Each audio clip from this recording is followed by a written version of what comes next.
There's a moment many of us reach, not because we're searching for growth, but because something changed and we didn't get a choice. Your body, your identity, your sense of safety in the world, and suddenly the questions aren't inspirational ones, they're real and uncomfortable. How do I live like this now? Who am I if this doesn't go away? Can I still be seen? Today's conversation lives inside those questions. My guest, John Kippen, knows what it's like to have life interrupt everything you thought you were building. After surviving brain tumor surgery that left him permanent facial paralysis, John spent more than a decade in hiding. Not because he lacked strength, but because being visible no longer felt safe. This episode isn't about silver linings or reframing pain into gratitude. It's about what actually helped. Learning how to stay present in his body, using breath when fear took over, and slowly returning to the things that made life feel worth inhabiting again. Creativity, magic, and connection. We talk about self-acceptance as a practice, not a mindset, and letting joy coexist with grief, and what it really takes to step back into life. If you've been navigating a challenging or complex time in your life and wondering whether it's going to be okay, this conversation offers honesty, permission, companionship, and compassion. Now let's dive in. Have you ever noticed your skin reflects your stress? I used to struggle with mine, dry, dull, reactive, until I started pairing nervous system regulation with products that actually honor your body. That's why I love Milk and Butterflies. They handcraft every formula with 100% organic ingredients and powerful aromatherapy oils. They aren't just products for your skin, they're rituals that restore hydration, resilience, and calm even in the busiest seasons of our life. You can try them for yourself and feel the difference. Head to Milk and Butterflies and use my promo code Dr. Kelly for free shipping. That's DRKELLY for free shipping. Also, check out the link in the description for the podcast. All right, welcome back to another episode of Rewiring Health. I'm so honored to have John Kippen on the podcast today. So thank you so much for being here. Happy to be here, Kelly. Yeah, I'm looking forward to this conversation. John is a motivational speaker, resilience and empowerment coach, professional magician, and a best-selling author. And I'd love to start there. Tell us a little bit about your book. I'd love to know a little bit more about that. It's called Playing the Hand You Were Dealt. It's a motivational memoir filled with lots of fun stories of things that I've done in my life. It's filled with QR codes. So as you're reading it, you scan the QR code with your phone or click on it if you're looking at the digital version. And it takes you to a secret area on my website where there's more multimedia content. So Amazing. yeah, it's my life story in 233 pages. And Yeah, the cool thing is that Jamie Lee Curtis wrote the forward for me. so cool. That's amazing. Been a long time friend in computer Yeah. club. That's so amazing. And I would love to just go as a beautiful segue because I would love for you to share your story. Like I was saying, I watched your TED Talk and it was so impactful just to hear what you've experienced and how you took something that was so challenging and transmuted it into a really beautiful story. And I would love for you to share what brought you here today. Absolutely. So I grew up in the Los Angeles, Southern California area. Had everything I needed, two great parents, private school, went to Cal State Northridge, studied theater. I from a very young age, I learned that it was better to live life with going after your passions and not asking permission, but asking forgiveness instead. Mhm. And that gave me some amazing opportunities. Got me into trouble a couple times, I'm but sure, right? overall, it's given me opportunities I would never have had, like performing for Alex Trebek while he was going through his cancer treatments, and just amazing opportunities. So everything was going great in my life. I started a computer consulting company out of college. And then in 2002, I started having dizziness and hearing issues, which weren't going away on their own. Excuse me. So I went to ENT and they tested me and didn't see anything wrong. So they continued to get worse. So I went to a ENT part of my medical plan so that they could order an MRI and I didn't have to pay for it. Mhm. And funny, the MRI tech was saying, "Okay, we'll give the films to the radiologist and he'll get back to your doctor in the next couple days." And I was like, "No, no, no, no, no. That's not my style. How much for that set of films you just printed?" And they Mhm. went, "Oh, no, no, those go to the radiologist." And I said, "No, I heard you the first time, but I want to buy those films. I want to take them with me." No Mhm. one had ever asked that question. So they researched it and said, $300. So I pulled out my Visa and gave my Visa, and I took the films back immediately to my ENT without an appointment. Mhm. And I walked in, and he saw the concerned look on my face and said, "Okay, John, come in." And he put the first film up on the little light board, and the color drained from his face. Mhm. And he took it down and said, "John, I think I see something. I'm not an expert in this kind of thing, but I know someone who is. Sit there, relax, and I'm going to make a couple appointments for you." Mhm. And the next thing I know, I'm driving downtown to the best ear clinic in Los Angeles and had a meeting with a world-renowned brain surgeon. And it was like a movie. I'm sitting there on the examining bench, squirming a little bit and hearing the tissue paper tear under my butt, and Mhm. surgeon comes in, he puts the first MRI up on his light board and then gets on the phone, called a neurosurgeon. The neurosurgeon comes in. They have a conversation, quick. Mhm. Neurosurgeon leaves, and the doctor turns to me and says, "John, you have a 4.5 centimeter acoustic neuroma. Mhm. Wow. It's displacing your brain stem and it's killing you. Mhm. We've already pushed a patient this Friday. We're operating on this Friday. It's going to be a 14 to 16-hour surgery. You're going to go deaf in your left ear. We're going to do everything we can to preserve facial function, but there's no guarantees." Mhm. And he left the room. Oh my gosh. And I'm sitting there going, "Wait, what did he just say? Was that Mhm. a 4-hour surgery? Was it?" So I had all these questions. So I I'm my own best medical advocate. I don't let the medical system run over me. I'm paying the monthly dues for my insurance. I'm going to go out and find this doctor and bring him back to the room and ask more questions. And I did.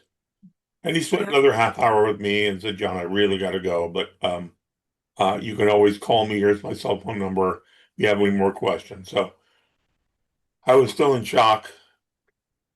I learned a hard lesson that I didn't bring anybody with me to that appointment, and it's a Mhm. bad idea. Yeah. That's You've really got bad. to bring someone with you just to take notes, to Mhm. listen to things, because you're gonna have memory lapses. You're gonna be in shock. Mhm. And you're not gonna remember what they say, and you don't want to bug the doctor. But Mhm. you could bug your best friend, your parent, your sister, whoever, who took notes to answer those questions for you. Well, I had a week to put my affairs in order and get someone to take over my consulting company because I had no idea how long I was going to be under. And my parents took me to dinner the night before and dropped me off at the hospital. The nurse said, "Get a few hours of sleep. I know it'll be tough, but we'll we'll come and get you at 6 a.m." So 6 a.m. the next morning, the doctor or the orderly knocks on the door. He says, "Okay, John, get undressed, get in this gown, and hop on the table." And there I'm laying on this table, and he's rolling me down the hallway, and all I see is these fluorescent tubes passing me, like I'm in a tunnel, right? And I get to the pre-op area, and one of the nurses with a mask puts on, and she says, "Do you want me to shave your head now or after you're under?" Mhm. I was like, "After I'm under, please."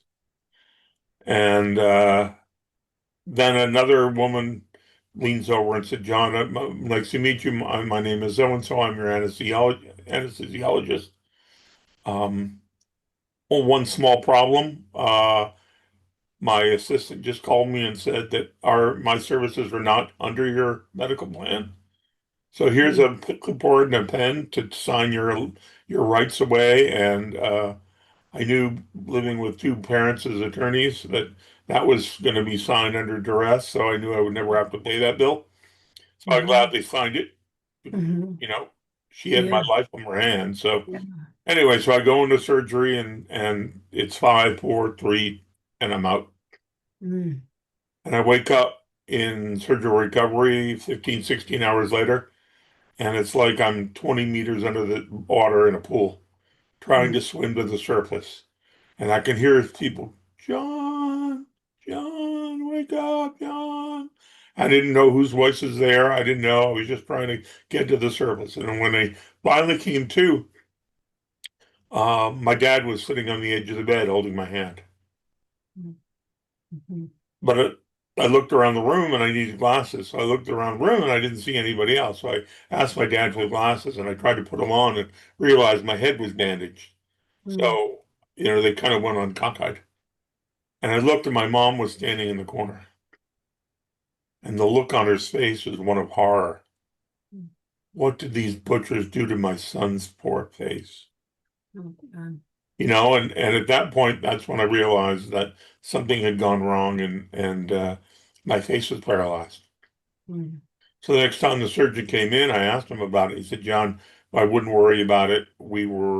Uh, you had full facial function until we closed the incision, and we think it's just swelling. And once the swelling goes down, your facial paralysis will go away. So, um, I was patient. I was hopeful, mhm, and spent a week in the hospital. Got home, developed a spinal fluid leak. Had to go back to the hospital for a second procedure, which was only an overnight stay.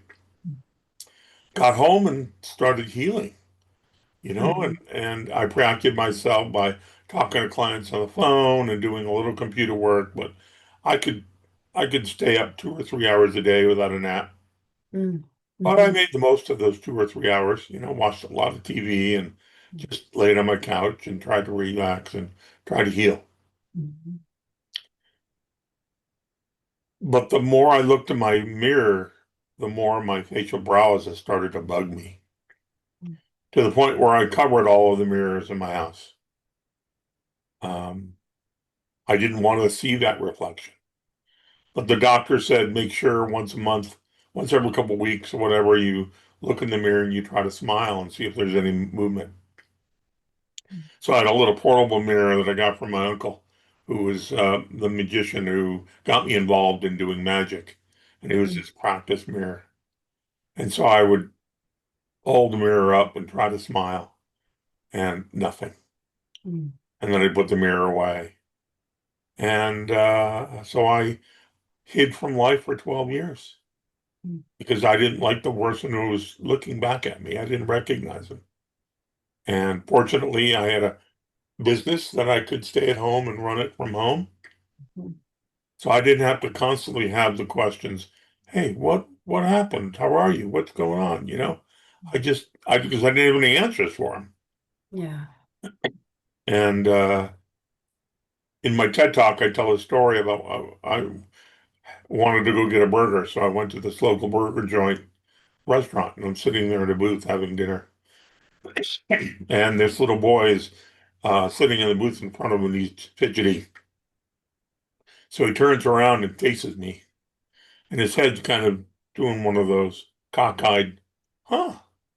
And he gets up and walks over and he says, Mister, what's wrong with your face? Mm, And in that moment, I knew I had two choices. One, I could tell him just go back to eating. I didn't want to talk about it. Or it could be a great teachable moment for this little boy. So I started to explain to him in kids' terms of what was going on. And his mom noticed him and immediately got up and grabbed him by the arm and yanked him back to the table and said, Don't bother the nice man. He has enough troubles already.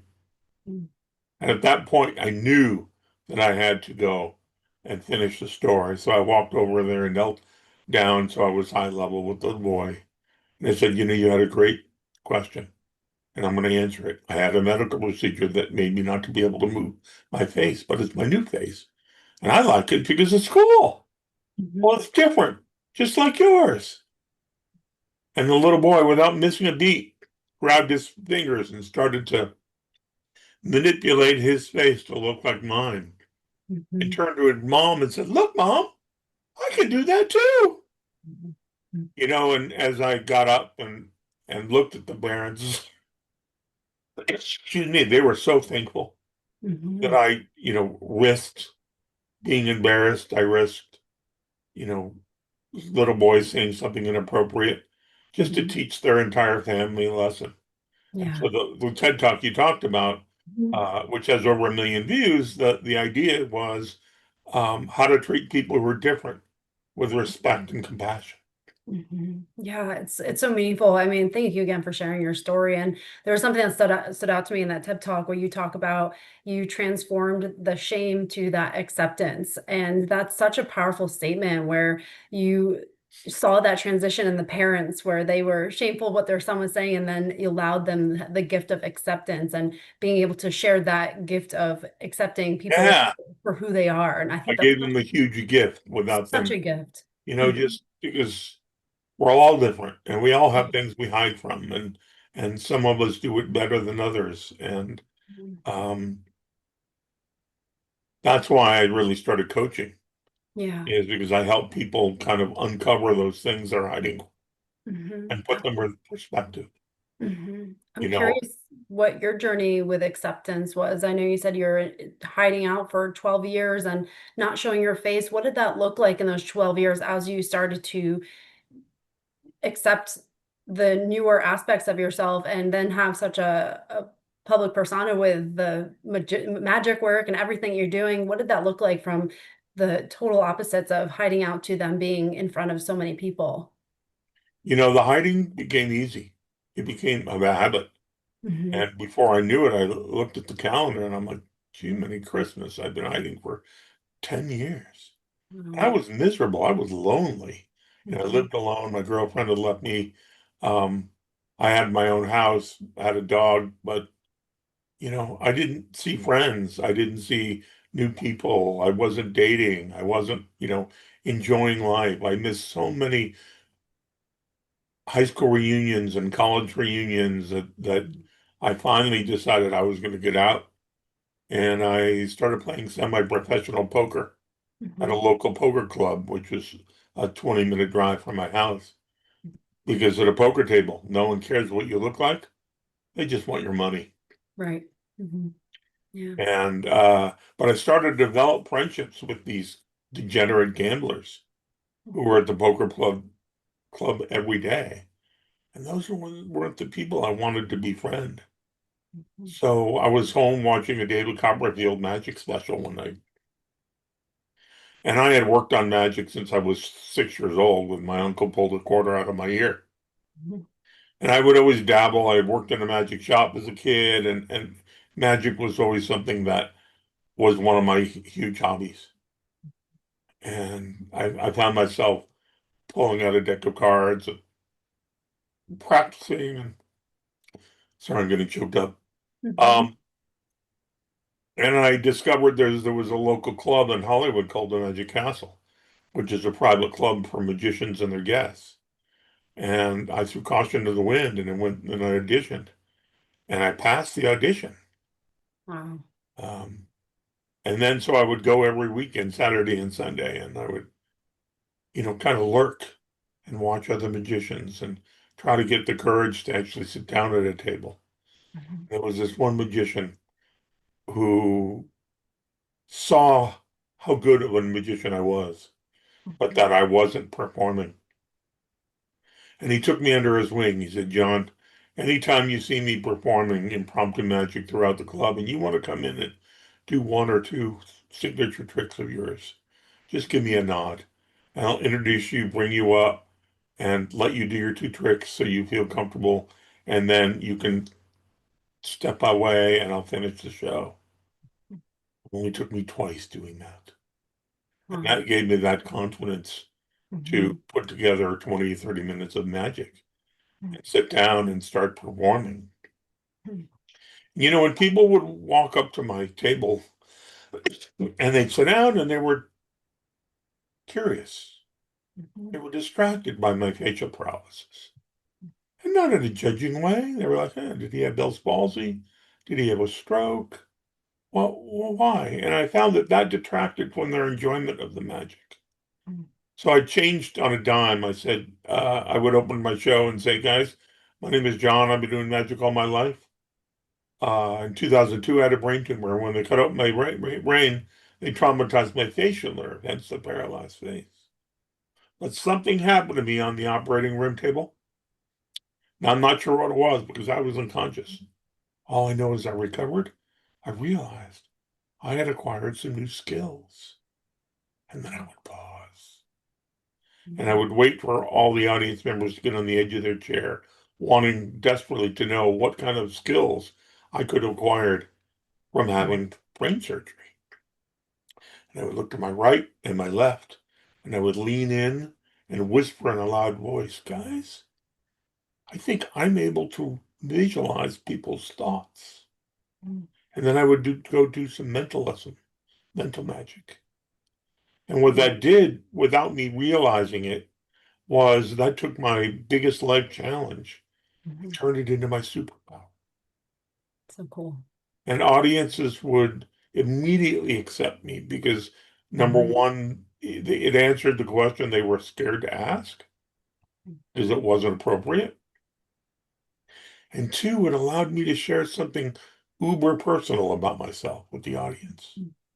And when you're doing any kind of presentation and you share something that's painful to you, you share something that is something that you tend to hide from with other people, they immediately resonate with that and they immediately embrace you with love and care. And in my case, attention. So as I perform my magic, I would learn everybody's name and I would reinforce the people's names as I would say, you know, Kelly, I want you to do this, or Jane, I want you to do that, or whatever. And they were engaged, man. They looked me on my face, into my heart, and really just enjoyed the experience. I talk about women and how at the Magic Castle you have to dress up. I was wearing a coat and a tie, and women would dress to the nines. And they would come to the table sitting down, and I would look at their body language. And they were leaning back in their chair, their arms crossed, their legs crossed, and kind of just leaning back with a sort of grin on their face. Because they didn't know who I was. They didn't know what I was about. They didn't know what my motives were. But once I started my show and I started learning their names and involving them in the magic and making the magic about them and not me, I noticed a shift in their body language. Their arms dropped to their side and their legs planted their feet planted on the ground. And they started leaning in. And by the end of the show, I was getting asked for permission to get hugged by these women. Because that's women, the femininity, that's how women show their affection is to give you a big bear hug. But in today's society, it's women aren't allowed to do that.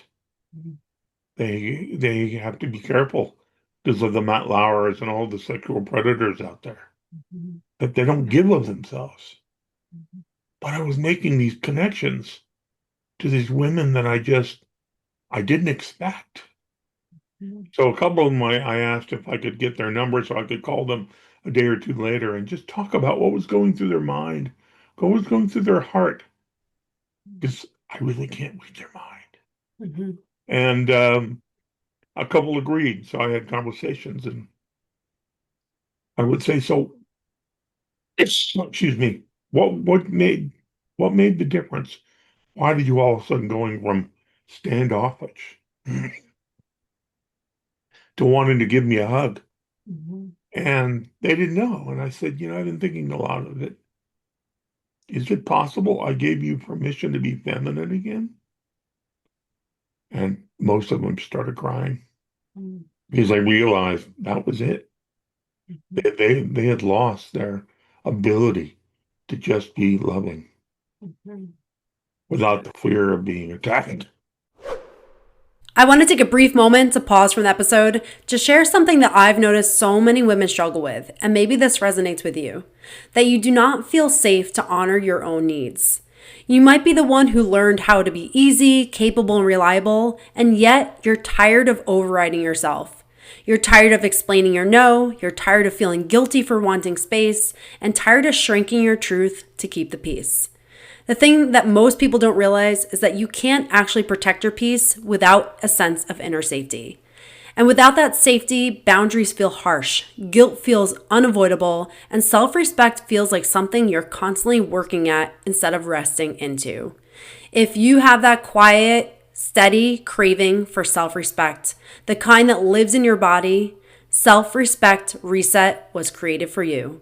It's a guided, body based experience designed to help you rebuild inner safety, trust yourself again, and honor your needs without guilt, explanation, or self abandonment.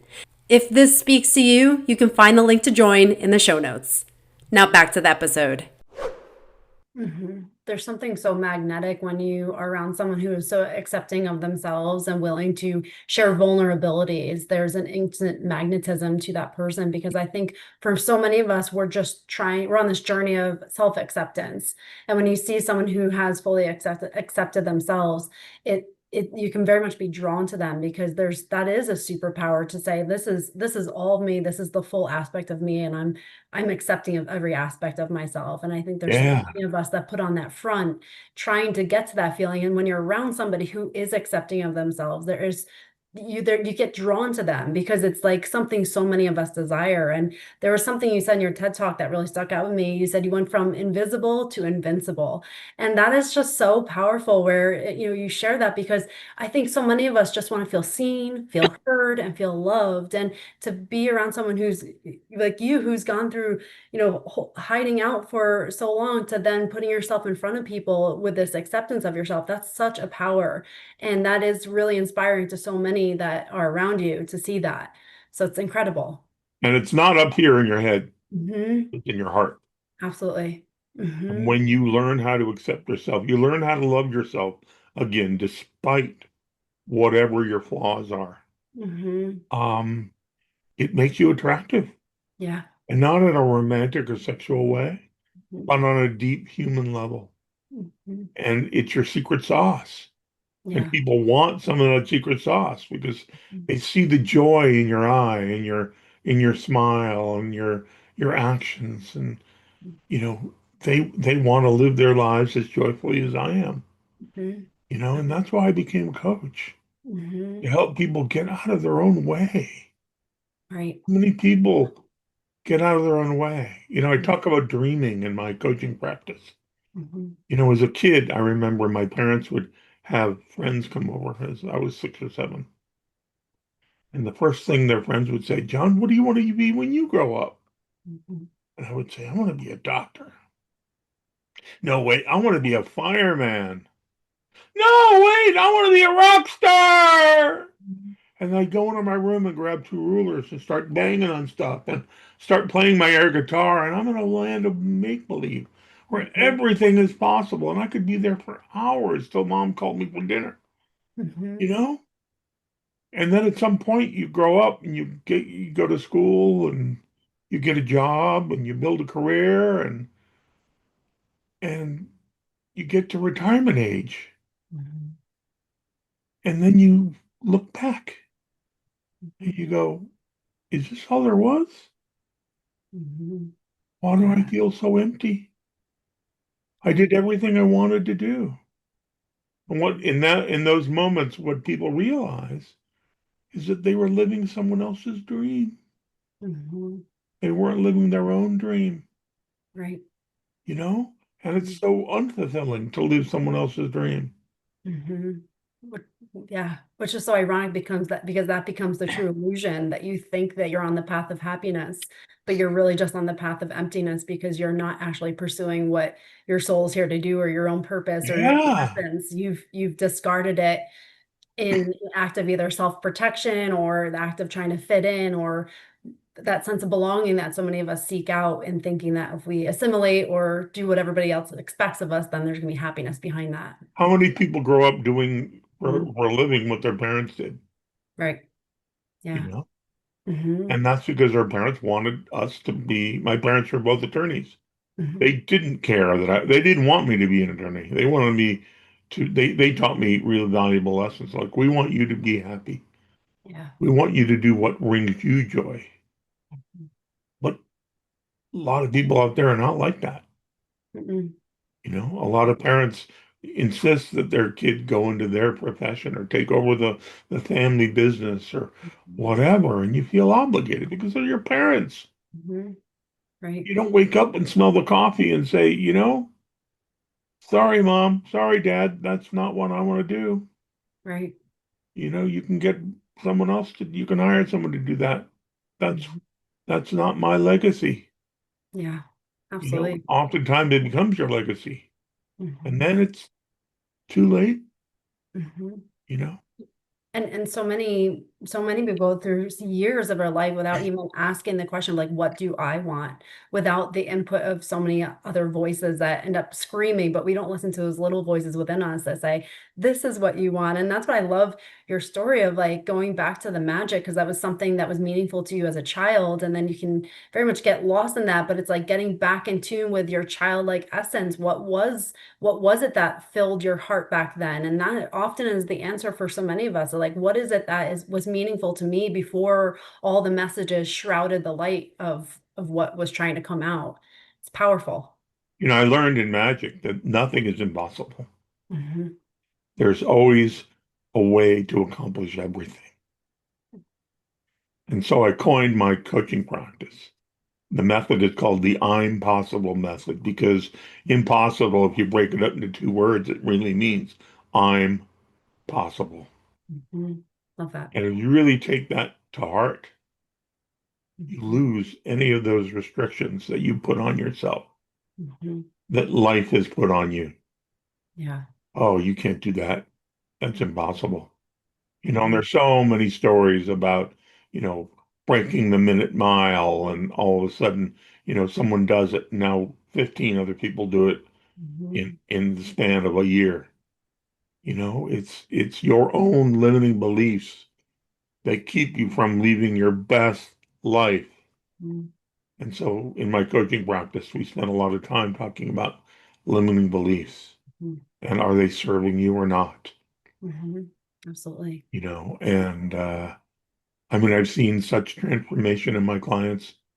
Um, it brings me so much joy to be able to change people's outlook and Hmm. change people's perception of themselves and Hmm. desires and start dreaming again. Right.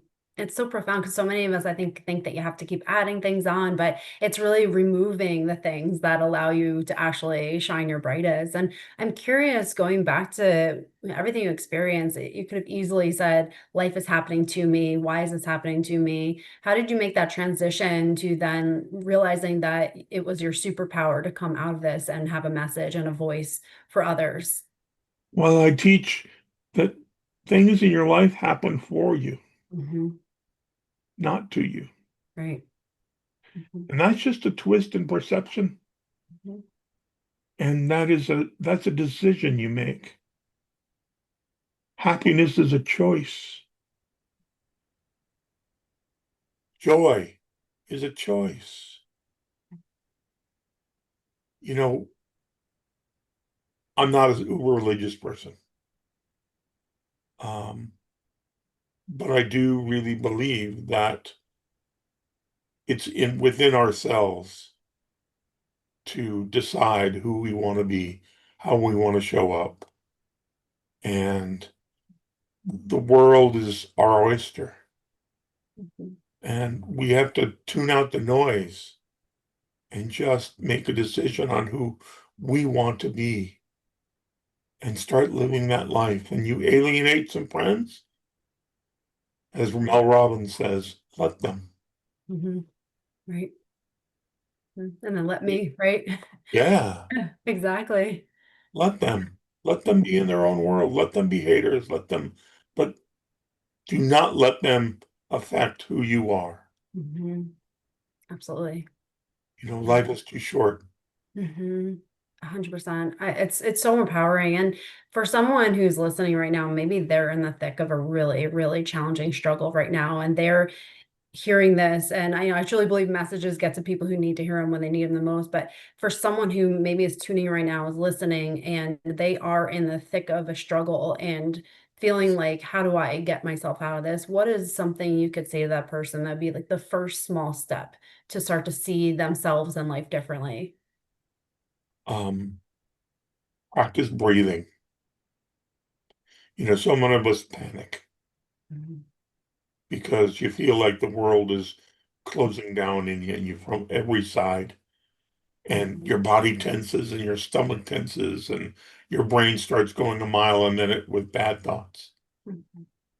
Just close your eyes and relax. You know, Go get your favorite scent. I love vanilla, so I have a vanilla, spray can of scent. And so I just let my nose inhale that beautiful scent of vanilla or whatever your favorite scent is. Let it calm down. Let it calm you down and just embrace who you are Mhm. and develop a mantra. Eggbach, everything's going to be okay. Mhm. And, if you say that enough, you will believe it. Mhm. And just like magic, the stress level goes down and the hope goes up. And you start to believe that. You start to brainwash yourself into believe that no matter what your challenge is, it's going to end up being okay. Mhm. Even with a stage 4 diagnosis, I deal with a lot of people who are stage 3 and stage 4 of cancer. Mhm. And they're so scared that they shut down.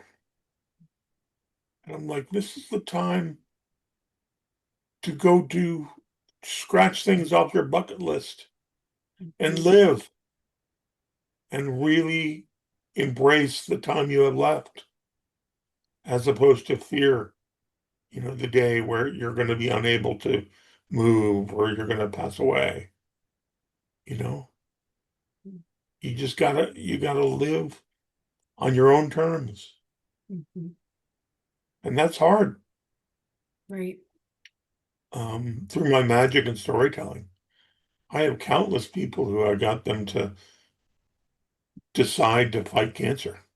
Mhm. And some of them actually beat it just because they believed in themselves. And I take no credit for curing cancer, Mhm. but I have countless clients and friends who say, if John can do it, damn, I can do it. Mhm. You know, Yeah. it turns from this impossible thing to something that is truly possible. It's amazing. And just like what you said, what's coming to me is that you had that choice to either kind of stay hidden and not let your voice be heard, but look at all the people that you've impacted when you accepted yourself, when you came out and let your voice be heard by so many, that it's that ripple effect because you made the choice that, like, I'm going to choose to live differently. I'm going to choose to see how this is working for me. There's so much power in your choice, and then that ripple effect then affects other people that can choose differently. And that's really the power. So many of us can be like, oh, how do I change the world? It's through that. It's through going within and recognizing that what power you have. And then that influences so many people. So that's the true magic in that, and being able to share that energy with people and give them that inspiration to truly change their lives. I also coach magicians, Hmm. because I still love magic and I still perform, but I love, I'll have a magician come over to my house and we'll sit down, and the first thing they do is pull out a deck of cards. And I'm like, no, we're not going to use those today. Put them back in in the bag, and they pull out a bunch of coins. I say, sorry. we won't be using those today either. And they look at me with this look like, why am I paying you to coach me on magic if we're not going to learn any magic? And I said, no, no, no, no, you're here. I want to understand who you want to do magic for, why you chose magic as your art form. What do you want your audience to learn from your magic about you? Mm. And many magicians don't think about it that way. They just want to perform trick after trick with no through line, with no ending message. And I'm like, if that's what you want, there are resources out there. There are books, there are magic schools, there are videos, there's all sorts of resources out there. I want you to perform magic and share something of yourself through that magic so that when the audience leaves, they forget about the tricks, but they remember how you made them feel. Mm. They understand what they learned about themselves. I had a young magic student, young, mid-20s, and we were doing it via Zoom. And his dad was paying for his magic lessons. And we had a dozen or so magic lessons. And then his dad called me and he said, John, I don't know how much longer I'm going to be able to pay for my son's magic lessons because I have stage 4 cancer and they're giving me 3 to 6 months. Mm. And I said, I'm so sorry. And he said, and to boot, my son is my world. And he is closed off the minute he found out that I was terminal. Mm. He's staying away. He's not returning my phone calls. He's scared. And he's choosing to push me out of his life. And he's my everything. And I don't know what to do about it. I said, let me have a shot. He said, please do whatever you can. Mm. So I called his son and I said, look, I got a call from your dad. And he told me um, about his cancer diagnosis. And I don't know what resentment you have for him. I don't know all of the history, but the history doesn't matter. Your dad needs you at this time. And if you don't open yourself back up and be a part of his life, you are going to regret it for the rest of your life. And it's going to affect every relationship we have with girlfriends, with wives, with friends, because you're going to know that you had a chance to be in your dad's life again and support him and make him feel less alone. And you chose not to because you were scared. And he heard me. He said, John, what do I do? And I said, what's your dad's favorite meal? He said, he loves Hawaiian pizza. I said, Friday night, go and get the largest Hawaiian pizza with extra pineapple and go to your dad's, knock on the door unannounced, bring it to him, put it on the kitchen table and say, Dad, come on, let's share a meal. Mm. And the next day, his dad called me crying. He said, I don't know what happened, but my son came to me last night with my favorite meal. And I said, yeah, and I bet you there was extra pineapple. And he started laughing. And he said, thank you. That was the best gift I could have ever received to have my son in my life again and share my journey for as long as I have left. And I was on cloud nine. Mm-hmm. And I was like, boy, I changed 2 lives tonight. Yeah. Just by that simple lesson. His son really respected me. Mm-hmm. And when I talked to him about something so personal and reminded him that he was going to regret that choice for the rest of his life, he understood it. And now they spend the weekends together you know, and it's why I was put on this earth. Mm-hmm. I figured out my life's mission. to get people out of their own way and to get people to share love with each other, and love is too short to hold grudges, and it's just it fuels me, you know. I spend a lot of time on Facebook, and I'll be looking at someone's post, and they'll post something that's just not like them. It's not their words coming out. It's not the person I know. So many of us see that and we just keep on scrolling. Not me. I stop and I call that person. I don't text them. I don't email them. I call them. That, hey, I saw that post you put on Facebook. What's going on? Let's talk about it. And it's their cry for help. They're crying out for help. And so many of us just assume that someone else is gonna reach out. But I don't have the time, Yeah, you got the time. You got the time to just be present in someone else's life when they cry out for help. It's what we do for each other. It's the way we heal the world, one interaction at a time. Period. You got to make that effort. So much beauty in the eyes. So many people are just rushing on to the next thing, only looking at their own lives, but not interacting or realizing, like, how can I help somebody else feel seen? How can I help somebody else feel heard in this moment? And if we ever more people did more of that, I think this whole world would be in a better place.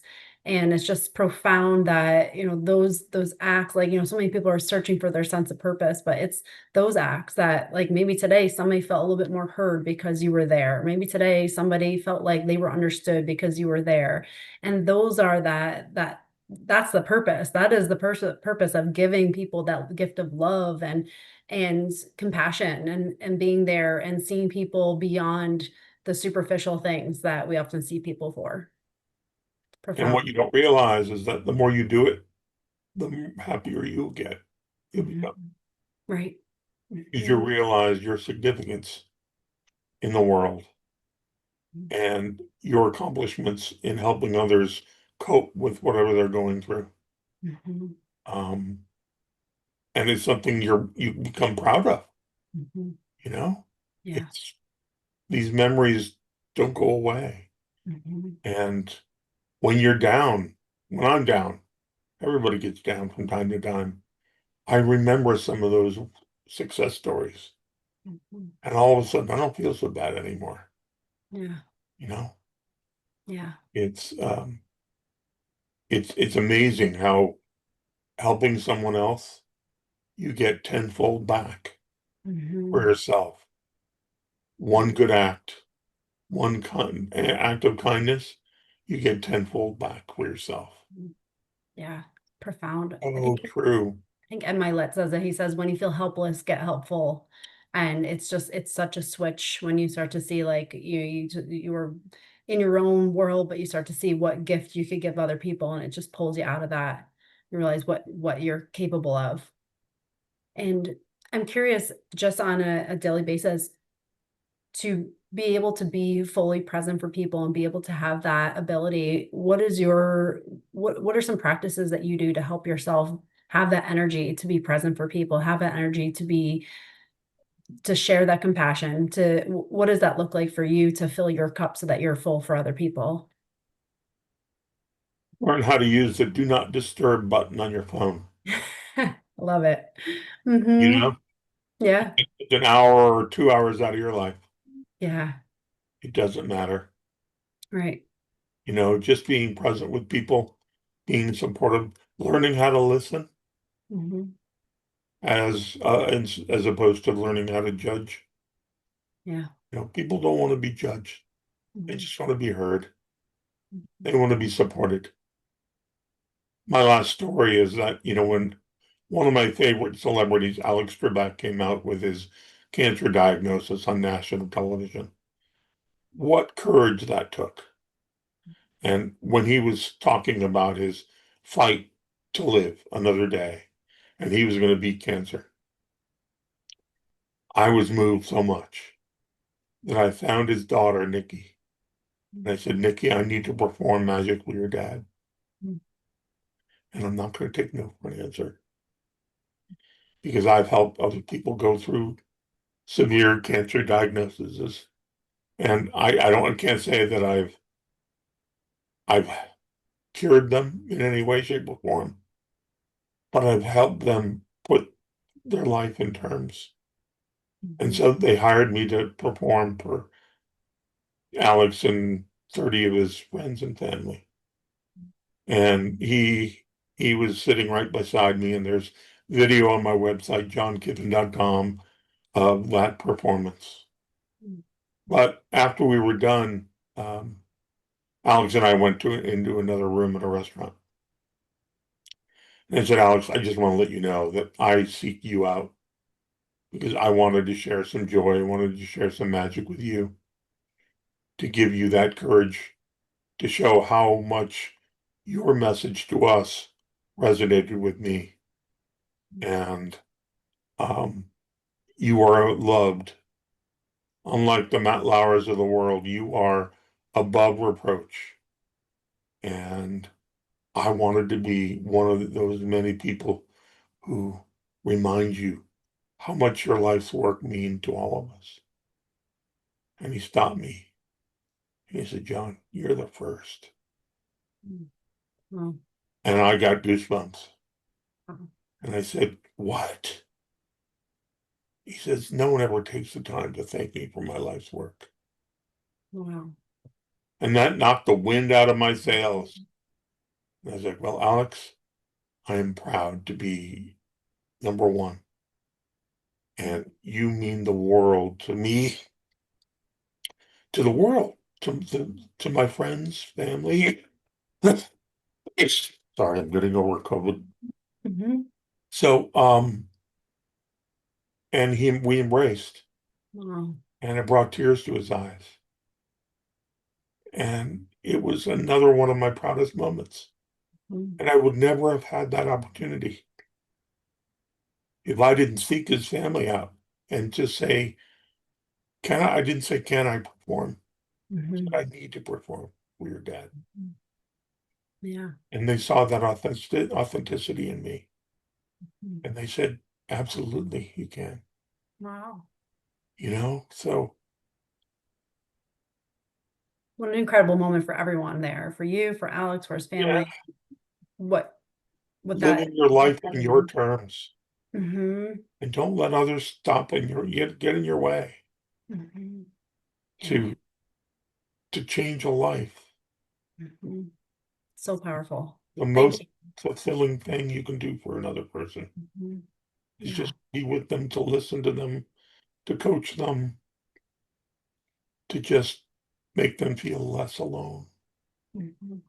Thank you so much. I feel like this is a message that needs to be said over and over and over again, and really just take it to heart and realize that every one of us has so much power within us to transform someone's life and the world. And I'm just so grateful for everything you shared today. I know it's going to make a big impact in anyone who listens. And just before we wrap things up, I'd love for you to share where people can connect with you and where can they find your book? So if you go to johnkippen.com Mhm. /free gift, Mhm. you'll sign up. I'll collect your name and email address, and you'll get an automatic reply with a link to download the book. The link is password protected, but the password's easy. It's my Mhm. name, Yeah, John Kippen, no space. very good. And it's it's one it's a bestseller at Mhm. Barnes and Noble. And because I wrote it from my heart, Mhm. Yeah. you know. I can feel it. You can feel it just in this conversation. I'm sure the book just really resonates with so much of what you've said, but like you can feel that your passion for everything, for life, for helping people, you can feel it. It's tangible through this. So I'm sure the book just shares so much of what you've experienced and what you're sharing with the world. And if coaching is something you want to look into, just go to kippencoaching.com, Mhm. look at the website, click on a link to get a free 45-minute Zoom call with me. Mhm. Let's see what we can do together. Let's see Amazing. how you can make the rest of your life meaningful. Mhm. Love that. Thank you so much again. And again, anyone who's listening, definitely connect with John. And I'm so grateful for everything you shared today. This has been tremendous, and I know will impact someone who's listening very deeply. So thank you so much again. Thank you, Kelly, for the opportunity. Absolutely. Thank you for spending this time with me today. If something in this episode stirred your truth, reminded you of your worth, or helped you see your patterns with more compassion, you're already rewiring your life. Remember, you don't have to earn your place, overgive to be valued, or shrink to keep the peace. You get to honor your voice, you get to protect your energy, you get to live aligned with who you really are. If you're ready to go deeper, explore more tools, or join a community of women walking this same path, head over to drkellykessler.com. Everything you need to continue this journey is waiting for you. Until next time, take a deep breath, trust yourself, and keep choosing the version of you who feels like home.